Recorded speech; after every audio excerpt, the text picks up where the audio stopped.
The tractor was supposed to go to auction. That's what everyone agreed on.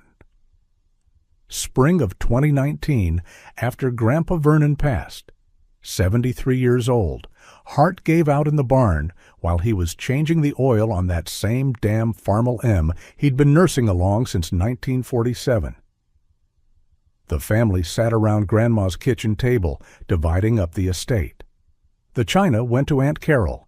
The tools went to Uncle Jim. The land, all 240 acres, got split between the three siblings. And the Farmall M? "We'll get maybe $1,500 for it if we're lucky," Uncle Jim said, tapping his pen on the table. "Thing's a museum piece, 5,000 pounds of obsolete iron. Nobody farms with those anymore." Nobody disagreed, except Jake, Vernon's youngest grandson, who was 19 and sitting in the corner, not saying much of anything. Before we go any further, I need to tell you something about what I'm going to share. This story is built on documented conversations with Jake Morrison, his family members, and records from the 2019 estate settlement. Some dialogue has been reconstructed from memory, but the essential facts, the decisions, the timeline, the condition of that tractor, all of that is real. This isn't folklore.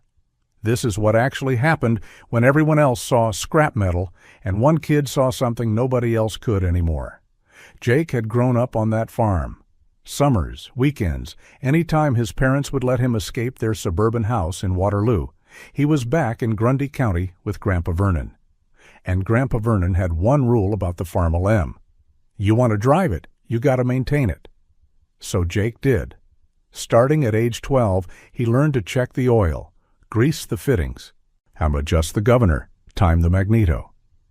The M was a 1948 model, International Harvester's workhorse, 36 belt horsepower, 4-cylinder engine that ran on the all-fuel system. 2 tanks, small gas tank for cold starts, main tank for distillate, painted that distinctive red. Narrow front end, wide rear stance for row crops. It wasn't fast, it wasn't fancy, it didn't have a cab or air conditioning or GPS guidance or any of the technology that made modern farming possible.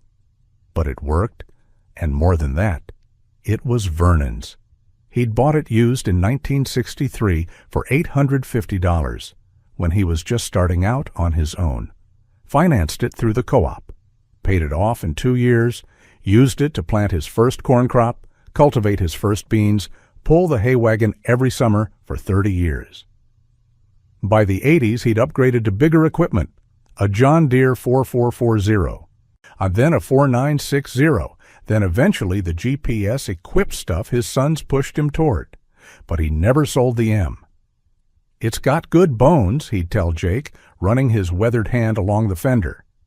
"You take care of something, it takes care of you."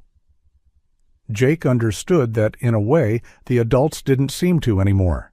His dad drove a leased SUV he traded in every 3 years. His mom replaced her iPhone annually. Uncle Jim had 4 ATVs in his garage, all bought on credit, all deprecating. The idea that you could keep something for 50 years, maintain it, honor it, let it become part of your story, that was foreign to them. But not to Jake. At the kitchen table that April afternoon, when Uncle Jim mentioned the auction, Jake cleared his throat. "I'll take it." The room went quiet. "Take what?" his mom asked. "The Farmall. I'll take Grandpa's tractor." Uncle Jim laughed. Not mean, just reflexive. "Jake, you live in an apartment. You don't have a garage.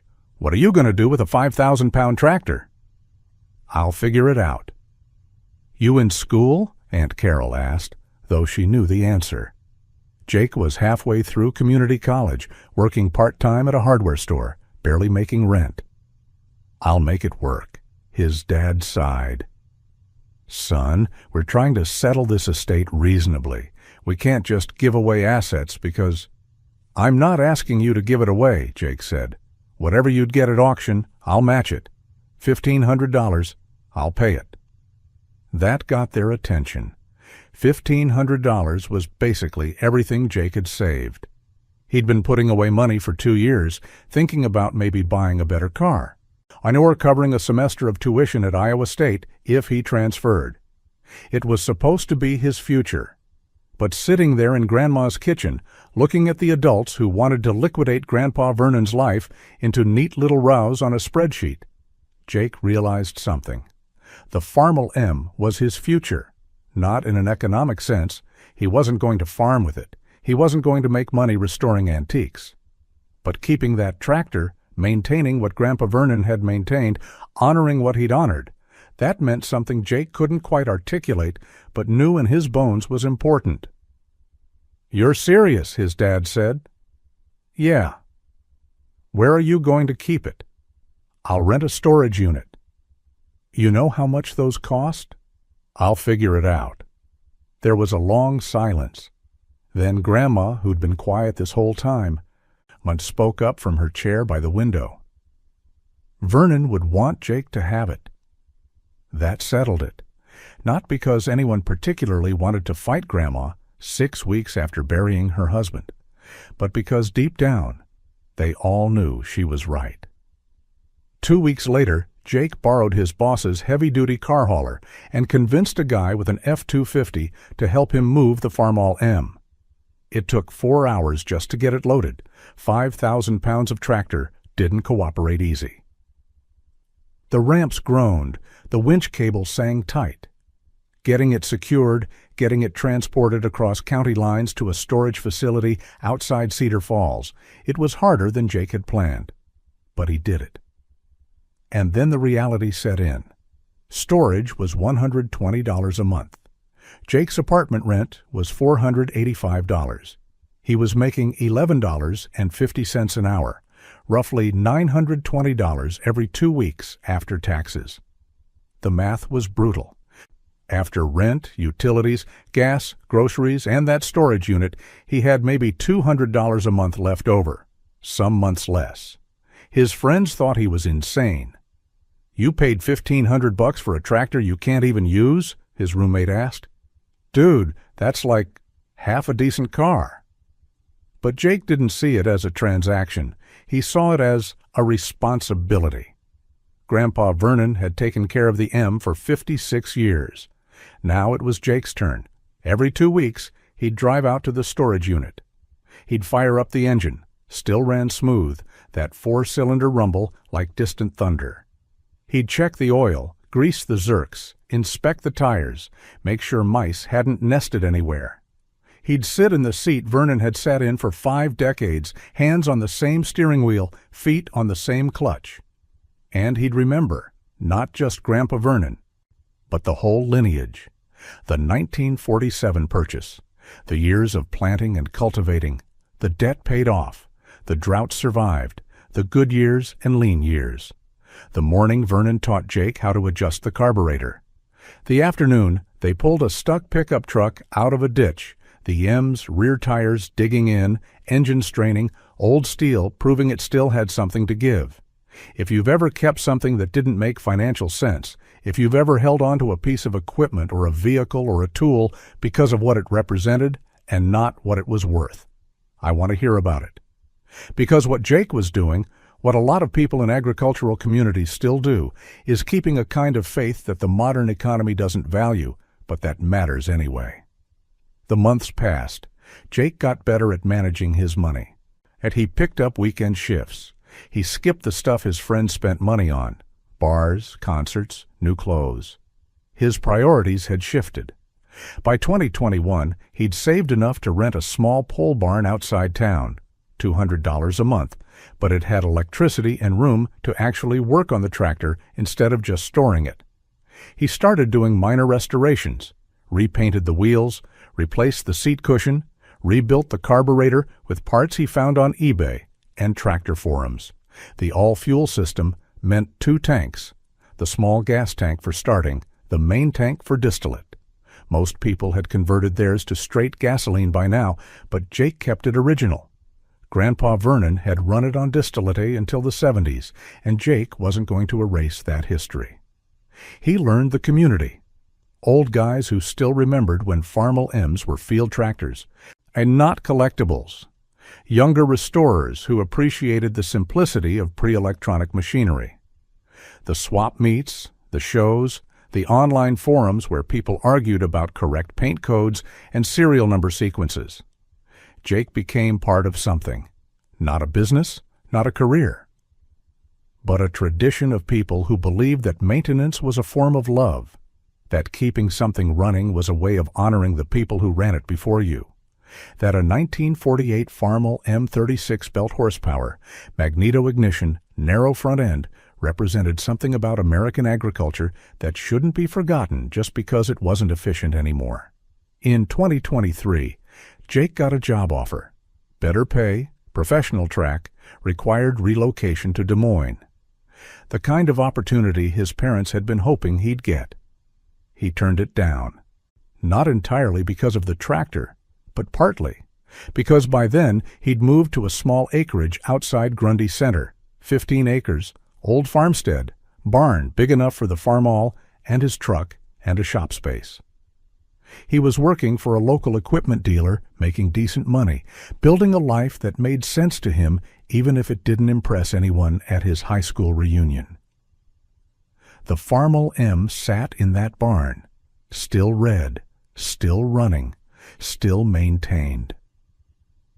On Sunday mornings, sometimes Jake would fire it up and just drive it around the property. Not working, not productive, just driving, feeling the steering, hearing the engine, smelling the exhaust and oil and old metal. His friends from college, the ones who'd gone into finance or tech or corporate jobs, they didn't understand. "You gave up that opportunity to stay near a tractor?" one of them asked during a rare visit. Jake tried to explain it, but the words came out wrong. It wasn't about the tractor. It was about continuity. It was about keeping faith with Grandpa Vernon. It was about believing that not everything valuable can be measured in dollars per hour or return on investment. It was about seeing the soul in something everyone else had written off as obsolete. Here's what nobody tells you about inheritance. You don't just inherit objects. You inherit relationships, responsibilities, stories. When Grandpa Vernon died, he left behind more than 240 acres and some china and a pile of tools. He left behind a question that each person in that family had to answer for themselves. What are you going to keep? Most of them chose the practical stuff. And the land that could be farmed or sold, the tools that could be used or auctioned, the things that made economic sense. Jake chose the soul. That Farmall M sitting in his barn right now in 2024 is still running, still maintained, still red. Jake's painted the shed number on the hood, same spot Vernon painted it in 1963. He's replaced the spark plugs twice. He rebuilt the Governor last summer when it started hunting at idle. The all-fuel tanks still hold pressure. The magneto still throws spark. The rear tires, original Firestones from God knows when, still have enough tread to pull a plow if he wanted. He doesn't want to. The M isn't a work tractor anymore. It's a memorial, a responsibility, a covenant between a grandson and a man who taught him that value isn't always monetary. Or it's not worth much more than it was in 2019. Maybe $2,500 if you found the right buyer at the right show. Jake's invested easily 5 times that in storage, maintenance, parts, and time. By any rational calculation, it was a terrible investment. But Jake's not calculating. He's continuing. When he has kids someday, and he talks about this sometimes, sitting in the barn on Sunday mornings, he's going to teach them what Grandpa Vernon taught him. You want to drive it? You got to maintain it. You take care of something. It takes care of you. Not everything valuable shows up on a balance sheet. The world keeps moving toward efficiency. Bigger equipment, more technology, autonomous tractors with AI guidance systems that can plant a field without a human in the cab. That's progress, and there's nothing wrong with it. But somewhere in Grundy County, Iowa, there's still a 1948 Farmall M that fires up on the first try, still has its original engine block, still wears the dent in the right fender from when Vernon caught the corner of the shed back in 1971, Still smells like 50 years of oil changes and grease and the particular kind of dust that only comes from Iowa farmland. And there's still a young man who sees what everyone else forgot to look for. Not scrap metal, not a collectible, not even really a tractor, a soul. If this resonated with you, if you've kept something alive that didn't make sense to keep, drop a comment. Tell me what you're maintaining and why it matters. And if you want more stories about the machines and the people who refuse to let them die, hit subscribe. This is the work I do, finding the souls everyone else stopped seeing. Jake Morrison is still out there, still maintaining, still keeping faith, and that Farmall M is still running.